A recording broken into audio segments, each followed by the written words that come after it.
wait. Wait.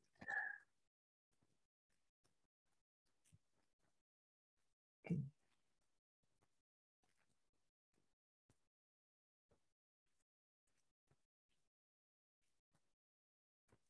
Oops, sorry.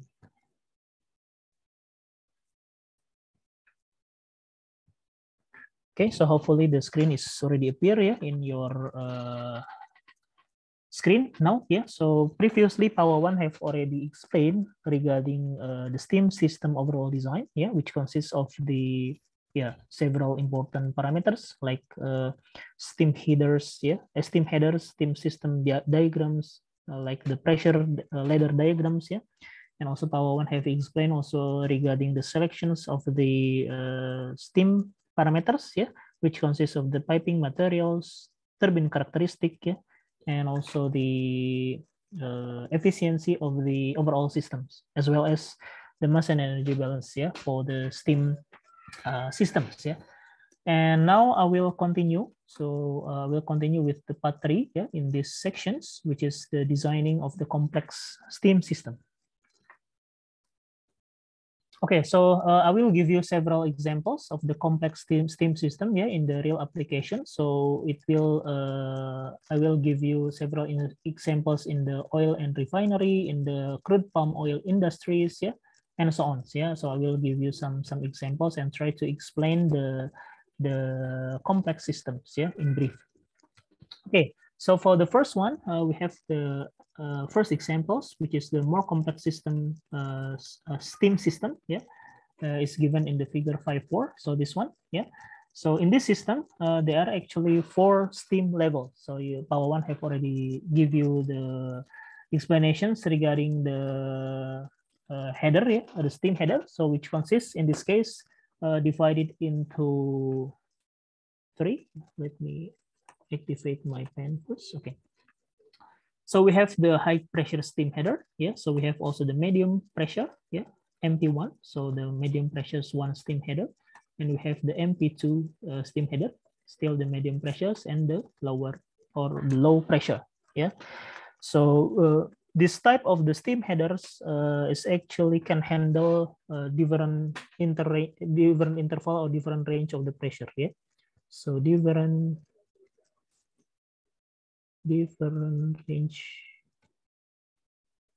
range of pressure.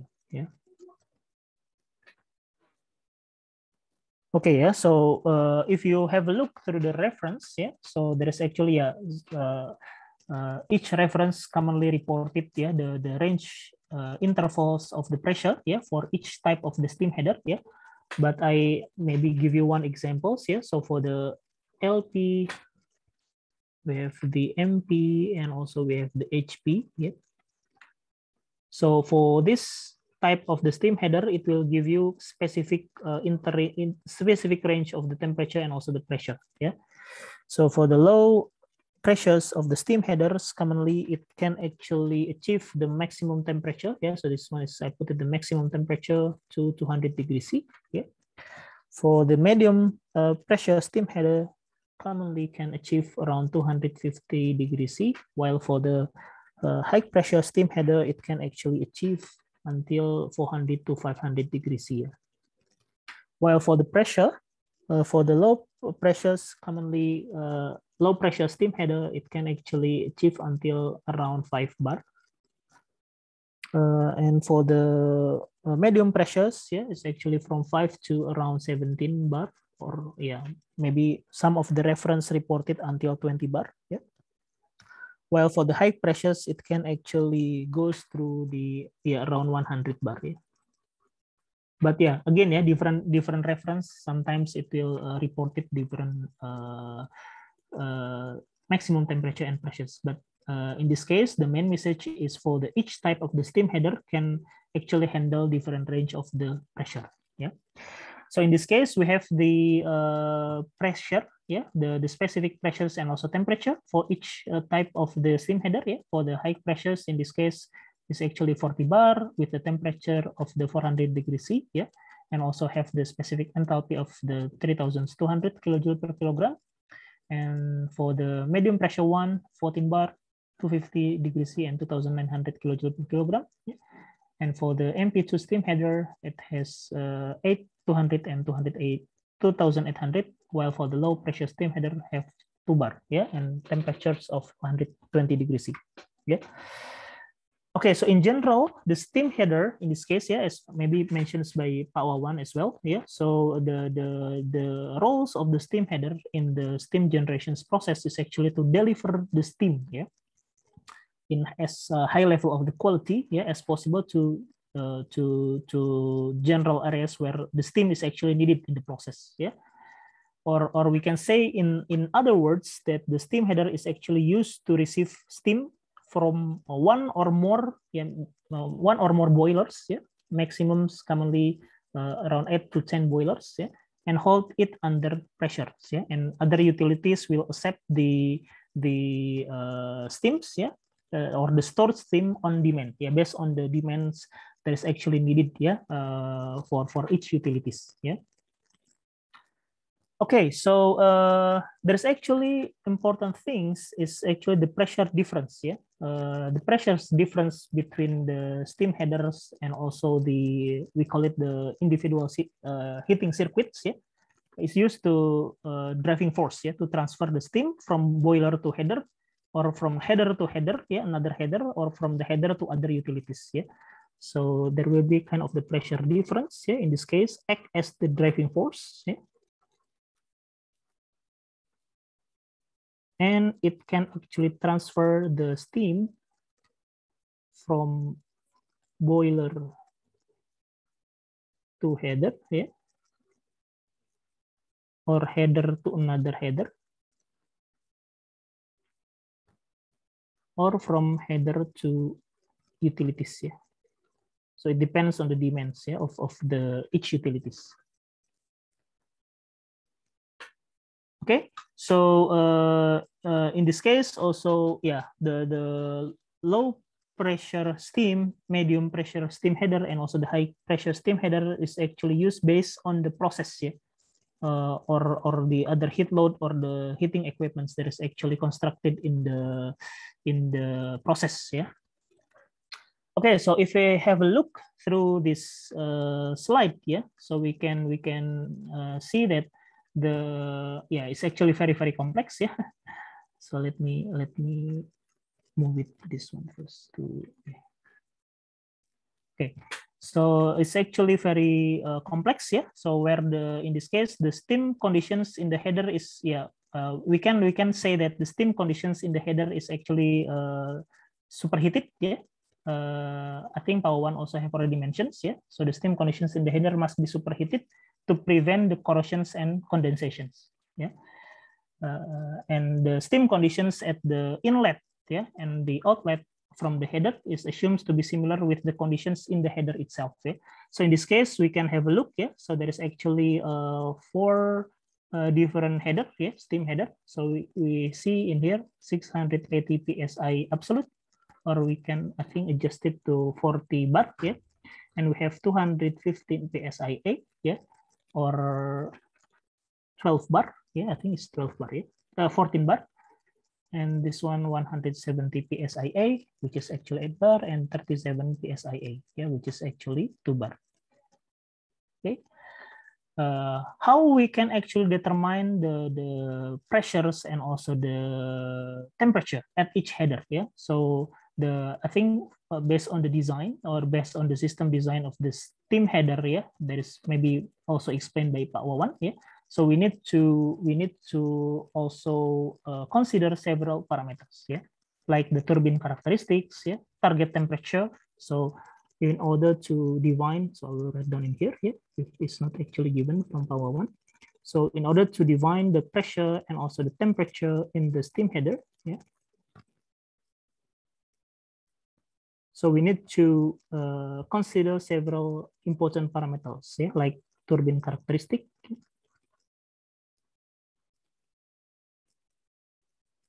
target temperature for process steam, steam tube heat, We need also to consider the boiler feed water, yeah, the boiler feed water supply costs, yeah. The selections of piping materials, yeah, I think this one is explained by Power One as well.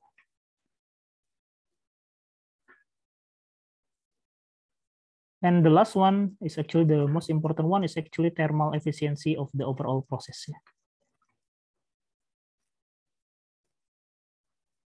Of overall process. Okay, so these 5 parameters that need to be considered in order to define the pressure and temperatures in the steam header. Yeah.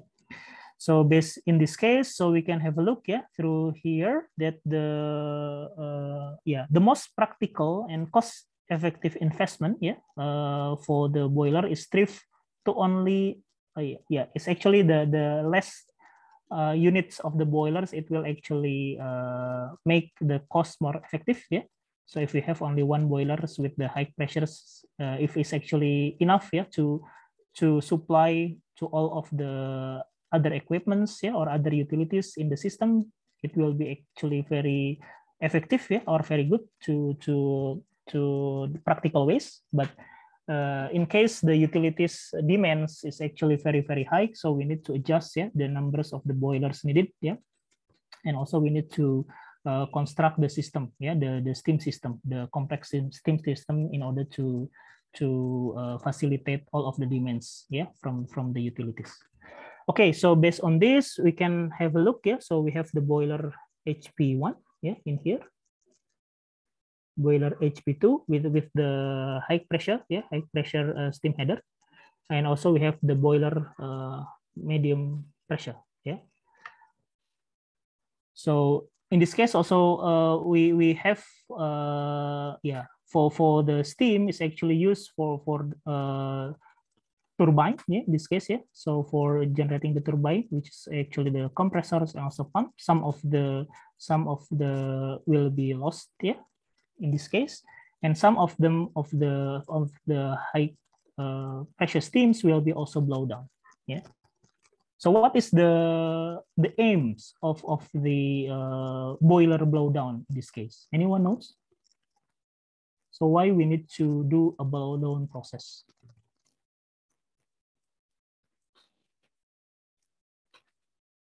To remove the stack of impurities inside the boiler. Okay, good. Yeah. So one of them is actually to remove the impurities or maybe the suspended solid, yeah, present in the system or boiler, or in order also to minimize the scale, yeah, scale, corrosions, and other specific problem, yeah, yeah. And also we need to avoid the concentrations of the impurities during the process, yeah. Okay, so in this case also we have the DS, yeah, DS utilities. What is DS in here? Which is the superheater, yeah. I think Power One also have already mentioned, yeah. So in this process or in these utilities, the process of the superheated steam is actually restored, yeah, to its saturated state, which produce discharge temperatures, yeah, approaching the saturations. Okay, so the concepts of the desuperheater, yeah, or the main principles of the desuperheater is actually by commonly mixing the finely atomized cooling water droplet, yeah, into the superheated steam flow, yeah. Thereby it will actually what do you call it, reduce the temperature or lowering the temperature, yeah, to allow for more efficient downstream use of the steam, yeah. So this is actually the main functions of the desuperheater, yeah. Okay, so another things that you need to consider is also the deaerator, yeah, in this case, yeah. So the deaerator is actually used to remove the air, yeah, or other dissolved gases from the feed water to steam generating the boilers, yeah. Yeah, most of the aerators are actually designed to remove oxygens, yeah, in the system, because commonly, especially for the boiler feed waters, yeah, in this case, yeah. So commonly it can actually, yeah, try to remove the oxygens with the amounts less than 7 parts per billion, 7 ppb or less. Okay, another things, yeah, this is, we have also the condensate quench drum, Yeah, so condensate quench drum is actually to preventing the condensations. Yeah, and we have also the makeup water. Yeah, the makeup water is used to to give the additional water to the process. Yeah, to compensate for all of the losses. Yeah, because we have kind of the several losses in here. Yeah, whether it's from the losses from the maybe blowdown process, or maybe the loss from the other losses that is actually proceed from the utilities. So we need to make up water in order to balance the losses. Okay, so in this case we have also the steam also used to provide the turbine generators. Yeah, so in this case we have a turbine. Yeah, and also G in here indicate the generator. Yeah, turbine generator. So this is actually to generate the electricity. Yeah, so which is actually connected to the steam turbine. Yeah. Okay, so if we have a look through the next slide, so there is actually technical informations which is actually related to the complex steam system. Yeah. So there are actually several points in here that need to be highlighted. Yeah, so we have 10 points.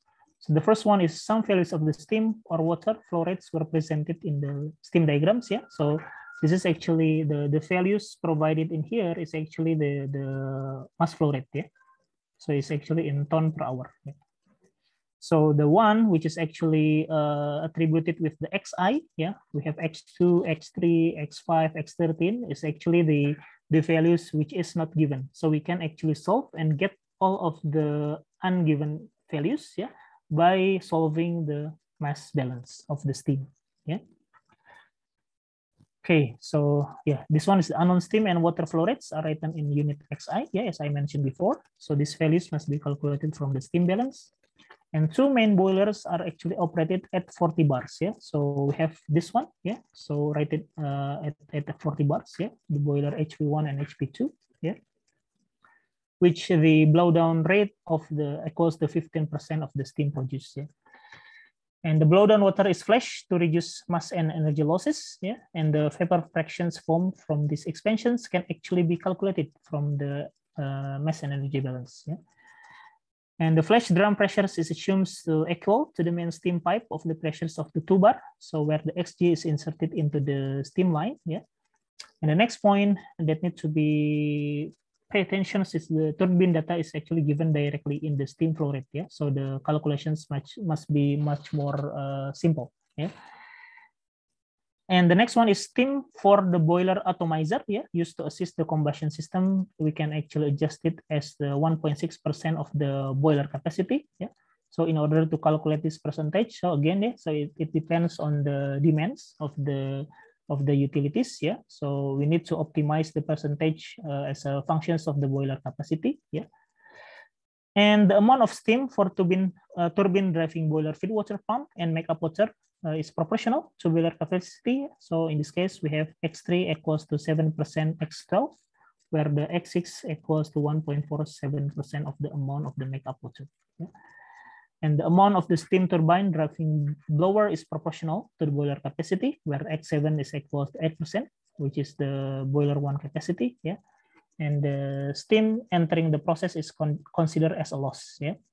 Because the steam will be consumed by the several utilities, for example, for the turbine generator, for the boiler atomizer, or for the steam process, for the turbine pump, turbine compressor, and so on. Okay, so another things that need to be pay attention is how we can actually calculate the steam balance. Yeah. I think this is actually mentioned by Pak Wawan. Yeah, so you have already learned several examples how we can actually solve the mass balance of the steam, mass energy balance of the steam. Yeah, so in this case we can arrange the steam balance from mass and energy balance of the following. Yeah, so the mass balance of the 40 bar steam header. So we can actually have a look through this. Yeah, based on the steam header of the 40 bar. Yeah, on the top side. Yeah.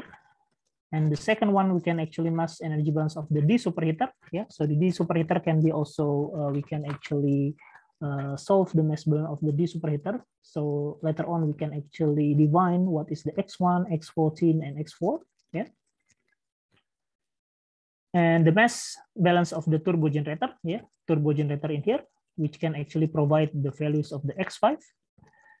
And yeah, the mass balance of the 14 bar, 2 bar, and 8 bar steam header, yeah, and mass balance of the BFW system, yeah, consisting of the aerator, condensate, quench drum, and heat exchanger, yeah. So we will have this, yeah, yeah, condensate, the aerator, yeah. We have also heat exchangers, yeah, and also the three utilities, yeah. So this balance can provide the values of the X10, X15, and X16, yeah. X10, X15, and X16 later on, and maybe X17 as well, yeah. Okay, so another point is we need to also solve the mass energy balance of the condensate quench drum, which can be used to get the values of the X15 and X16, yeah, this one. X15 and X16, because the inlet is actually given, the mass flow rate of the inlet to the condensate, the inlet of the condensate, yeah, to the condensate quench drum utilities. And yeah, there's actually, yeah, we need to do the mass balance of the utilities as well as the system, yeah.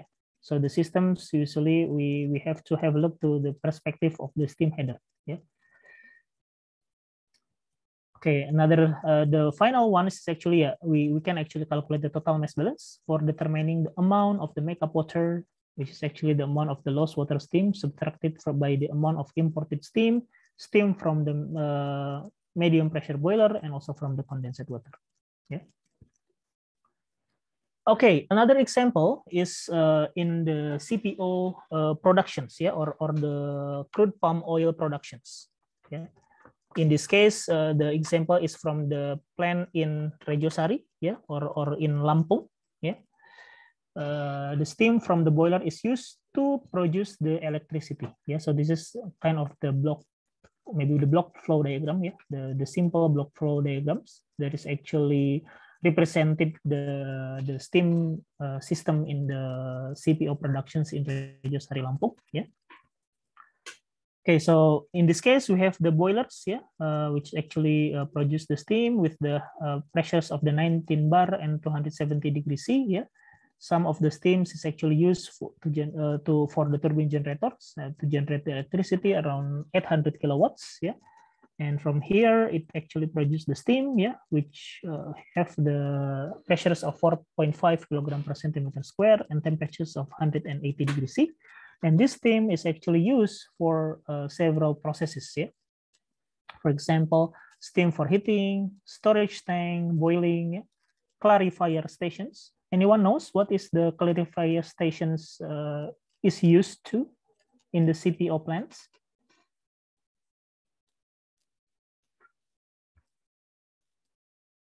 So this one is used to purify, yeah, used to purify the CPO from the mixtures of the CPO and non-oily solids, yeah, usually, yeah. So in this case, the output of the clarifier stations commonly will generate the impurities less than 0.02%. Yeah? So the impurities will be less than 0.02%, I think, percent weight, yeah. And the moisture content also will be reduced significantly, yeah, to around 0.01%. Okay, another utilities that is need the steam, yeah. In this case, is actually pressing stations, and we have the pericarping stations. So, what is the pericarping stations? The pericarping station is actually the utilities to separate the nut and fiber, yeah. So this is used to separate the nut and fiber. So as we all know that the fresh fruit bunch, yeah. So for the CPO, for the crude palm oils, we have actually the raw materials is actually the fresh fruit bunch. So the fresh fruit bunch actually consists of several compounds, yeah. So it consists of the palm oil, yeah, kernel shell as well. Oops. We have shell. We have also mud. Yeah. We have also fiber. And we have also empty bunch. Yeah. Okay, so in this case, the kernel shell and fiber is actually used as a fuel. Yeah, this is actually a very common practice in CPO mills. Yeah, and the percentage of the kernel shell and fiber in typical CPO plant is around, I think for the kernel shell is around 7 to 10%. For the fiber is around 10 to 15%. Yeah. Okay, so after that, we can actually have a look through the another utilities, which is actually kernel recovery stations, which is actually need a steam also to proceed the process in this case. So the production's capacity is actually 18 ton per hour with a pressure of 19 bar and temperature of 270 degrees C, and we have the boiler thermal efficiency of 80%. Again, for calculating the boiler thermal efficiency, we can actually have a look through the total energy output of the boiler, divided by the total energy input given to the boiler. So commonly the boiler efficiency is around 8, maybe 70 to 90%. So it depends on the several parameters. And we have also the blow down flow rate in this case. Again, the blow down is used to remove several impurities which is actually consisted in the steam. Okay, and we have also the boiler feed water at 20 bar pressures and 90 degrees C temperature, and the temperatures of the gas from the combustion at boiler outlet is around 270 degrees C. So this is actually the examples of the steam system in the CPO plant, in Lampung. Okay. So another example is the steam system in the oil refinery. So the steam system in Pelaju. Anyone knows where is the Pelaju? Have you ever heard this city? Is it in? Googling. So Sumatra, in Palembang. So this is the steam system is direct balancing system, as seen in the figure 5.6 and figure 5.7. So this is based on the Pertamina versions, So we have this direct balancing steam in Pelaju and main steam line manifold in Pelaju, And in this case, we have 3 main lines, So 2 types of the lines with the pressures of 15 kilogram per centimeter square, and 1 line with the 32 kilogram per centimeter square pressure, So the steam system is actually pictured in the steam diagram, in the figure 5.8. So we can have a look through this, So we can have a look that we have the 2. We have 32 kilogram per centimeter square pressures of the steam header, and also we have the 15 kilogram per centimeter square. So in this case, we have also the bypass, in this case, so we call it this line as a bypass. We call it bypass high pressure steam. So without actually approaching the this pressure, So from the 32 kilogram per centimeter square is actually bypass, to goes through the heat exchangers in this case, and goes to the aerator. Okay. Okay, so one of the purpose of the bypass of the high pressure steam, So for the bypass itself, it actually divided into 2 classifications. We call it the bypass of the high pressure steam and also bypass of the low pressure steam. So the bypass of the high pressure steams is actually to establish, So why we need to bypass, Why we need to do a bypass the high pressure steam is actually to establish the flow at the outlet of superheater. for raising the boiler temperature. Boiler parameters, sorry, boiler parameters. So commonly this bypass process is actually commonly used for the startup process. So to maintain the control steam pressure during the startup, to control also the steam temperature downstream, and also to establish the flow at the outlet of the superheater. Okay, so there are actually several ways to do the bypass system. It can use the bypass valve. We can also use the spray water pressure control valve. We can also use spray water flow control valve, and also we can do the breakdown on orifice.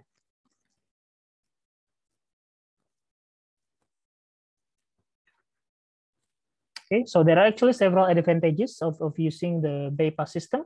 So the first one is to fuel saving, due to the smooth warm of the boiler components, and also to cut down the unit startup time, and also to minimize the water loss. However, for the bypass process, which also provide also the problems. Like for example, there is also actually possibility to provide the noise or thermal shocks, or maybe the leakage of the flows. Okay, so based on this, we can have a look through the explanations. So in the initial steam system, it consists of the two boilers, which is actually 15 and also 32, as I explained before. So 15 kilogram per centimeter square pressures with large capacity are actually used for main needs, or base load of the medium pressure steams. So the loads of these boilers are assumed to be constant. And the main productions is aided by the 15 kilogram per centimeter square. So we have 4 boilers and 2 boilers in this case. For the 4 boilers of the 15 kilogram per centimeter square pressures, it's actually regulated with the pressure controller, or we abbreviate it as the P in this case. So P in here is actually the pressure controller, in order to make sure that the pressure is actually maintained at the appropriate values of the pressure. Okay, so one high pressure boiler of 32 kilogram per centimeter square is used to produce steam for steam turbine. So this one, is actually produced for the steam turbine, which is actually this one, and generate the electricity around 7.5 megawatt. While for the between the 32 kilogram centimeter square boiler line and 15 kilogram per centimeter line lies a bypass line, as I mentioned before. So this is actually the bypass line. And the high pressure steam is expanded through the PRV to pressures of 15 kilogram per centimeter square. So this is, so we have the pressure reducing valve, in order to reduce the pressures from 32 to the 15 kilogram per centimeter square. So there is actually proportions also in here. So 0.9 times of the flow is actually going through the turbine in order to generate the electricity, while 0.1 of the X, this one, the flow of the steam is actually going through the pressure reducing valve in order to provide or facilitate all of the demands for the main fault components, in the system. Okay, so the amount of the bypass line is approximately 10% of the total high pressure steam. Okay, so other operations data that need to be also pay attention is the medium pressure boiler. So we have the 1 TSRF or ton standard refinery flow can be used to produce 11 tons of steam, with the pressures of 15 kilogram per centimeter square and temperature of 340 degrees C. So if the combustion heat values is assumed to be 10.3 megacalorie per TSRF, then the boiler thermal efficiency is around 80%. As I mentioned before, that the boiler efficiency commonly in the range of 70 until probably 90%. And the second one is medium pressure turbine with the actual steam rate. So you have to go back again, is I think Pak Walmiki have already mentioned about the ASR and TSR. Yeah. Anyone still remember what is the ASR and TSR mean? Or how do we actually calculate it, the ASR and TSR? So what is the higher value? Is it ASR or TSR? TSR, sorry. ASR or TSR?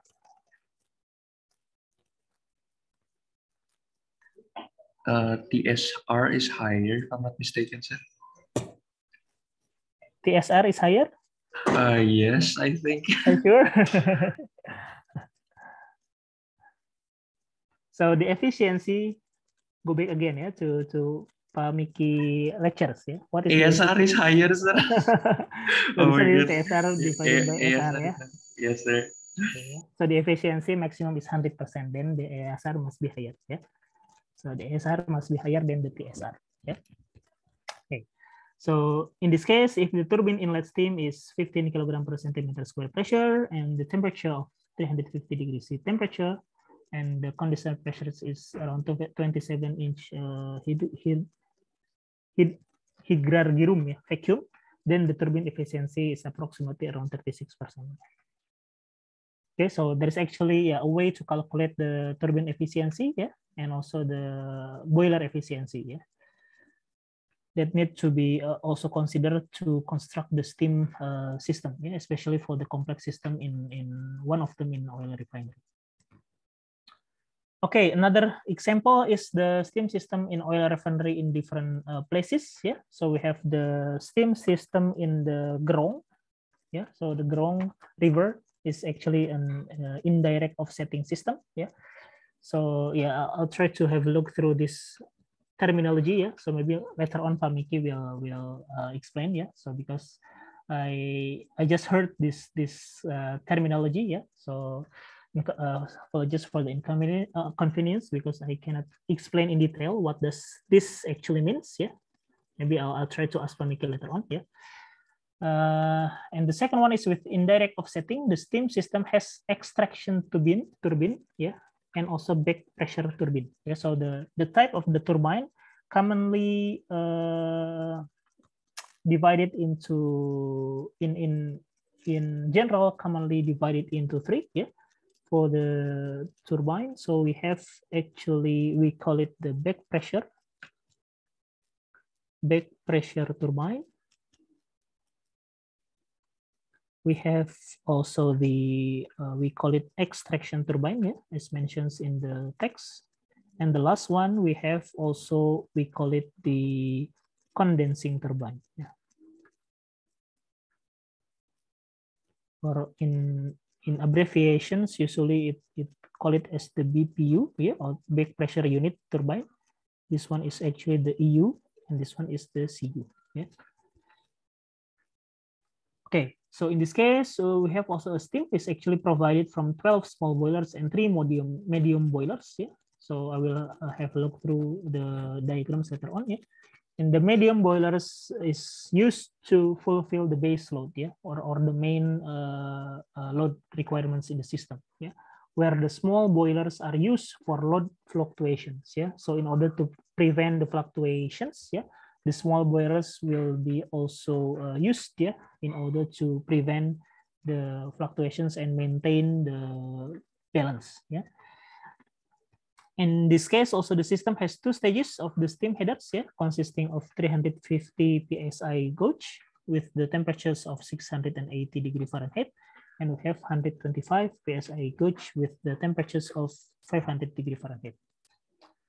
And the extraction turbine is commonly used to keep the constant electricity frequency at the case of the load changes. Yeah. Okay, so if we have a look through this, yeah, so we have the previously we have 9 boilers, yeah, 9 small boilers, 12 in total, yeah. So we have this 12, 3 boilers, and also 9 boilers, yeah, with the fuel provided, yeah, for each boilers, yeah. Oh, this one is for the base load, yeah. So this 12 boilers is actually for the base load with a steam header of 350 psi gauge, yeah. and it actually used also to turbine, yeah, to produce also the electricity, yeah. So there is actually 3 or 4 turbine in total in this case, yeah, or 6, yeah. But from the steam header of the 350 psi gauge, it actually generate the electricity from 4 turbine, yeah.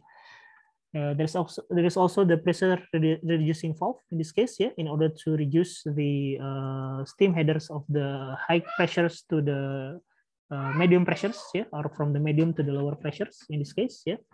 And before it actually goes through the next steam header, it should go to the superheater first, yeah. Okay, and also we have also the pressure controller, yeah, in order to make sure that the pressures is actually maintained at the specific values, yeah, and also we can actually maintain in the certain values of the pressure, yeah. And from the steam headers with the pressures of 125 psi gauge, yeah, it actually goes through the turbine in order to generate the electricity again, and after that use the steam process, yeah, and some of the steam will be actually lost, yeah. And in this case, we have also the aerator and also the makeup water, yeah, in order to balance the loss provided from the system. Yeah. So the concept is actually almost similar, yeah, for all of the examples given in this slide, yeah, for the oil refinery, for the crude palm oil industries, yeah. But the main difference is maybe the amount of the boilers, yeah, which is actually need to be considered several parameters, yeah, like I mentioned before, yeah. So we need to consider the demands of the steams from each utilities, yeah, and also we need to also to have a look through the characteristic, yeah, of, for example, of the turbine, also the selections of the piping materials and so on. Yeah. Okay, so the vital pumps in for the explanations of this steam system, yeah, in oil refinery. So the vital pumps in refinery have reserve pumps for the operational concerns. So the pumps are consisted of 2 pumps, yeah. So the first one is normal working pump, which is actually driven by the electric motor, yeah. And also the second one is actually the start-up pump, yeah, which is driven by the steam turbine, yeah.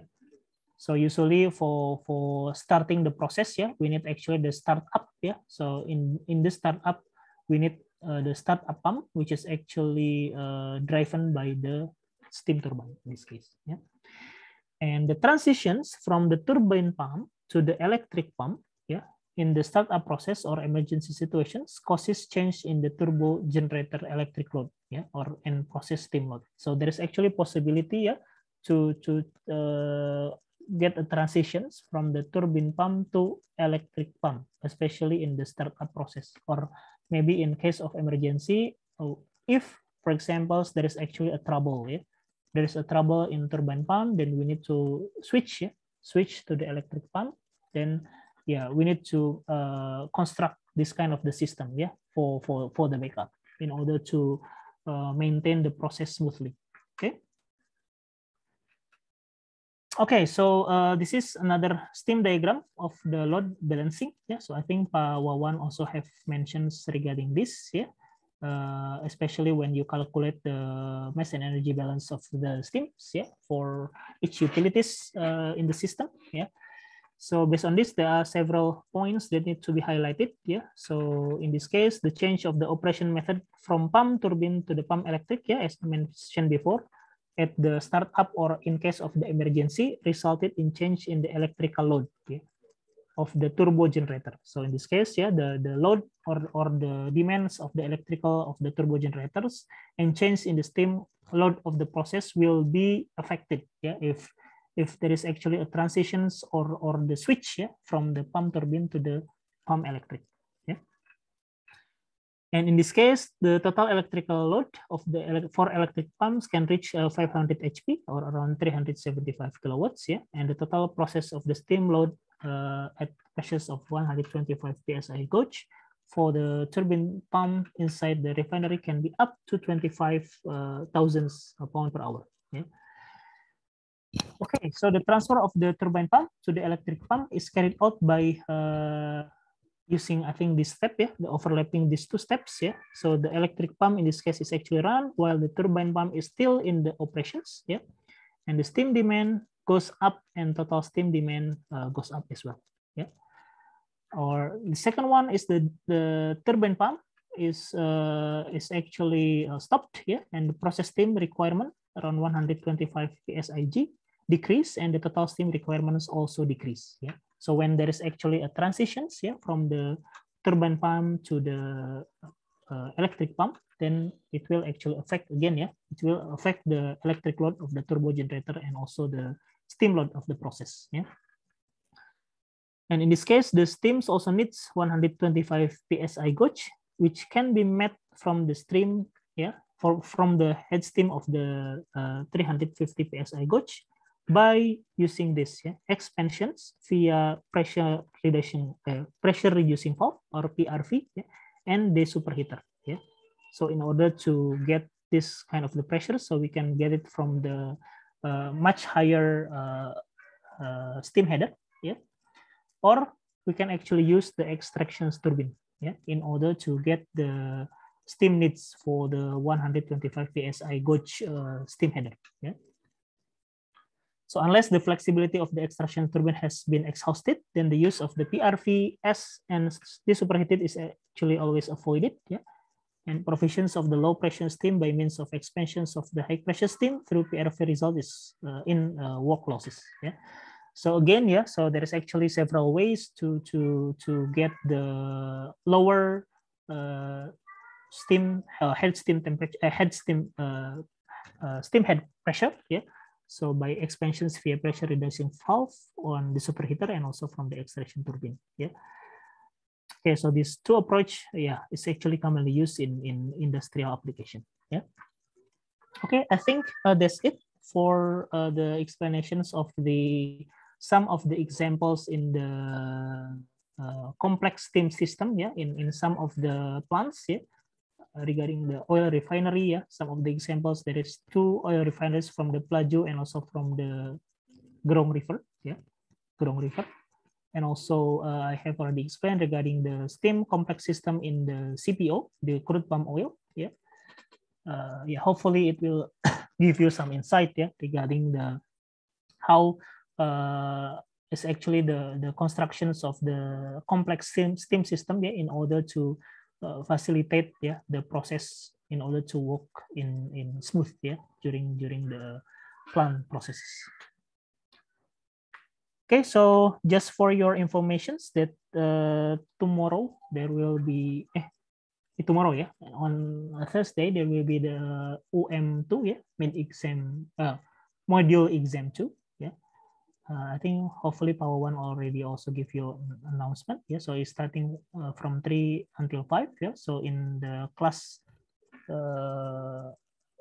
lectures time, yeah. So from 3 to 5, and we'll hopefully we can actually upload the instructions, yeah, tonight, yeah, in order for you to get to know the implementations, technical implementations, yeah, of the exam. But in general, it will be the same, yeah, like the module exam 1, yeah. So you can actually just have a look through again to the exam instructions later, yeah. Hopefully we can upload it tonight. Okay, is there any questions before I end up for the course for today?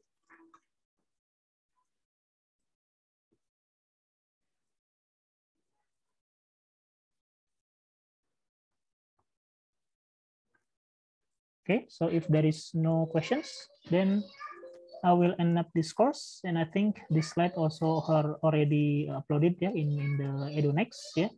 And you already fill in the attendance list, I guess, yeah, during the courses with Power One, yeah. So you don't need to fill in attendance list twice. So this, I think, actually this lectures time is actually for substituting the last week lectures, which is actually in holiday, yeah, on Wednesday. So hopefully it covers all of the lectures for the module exam.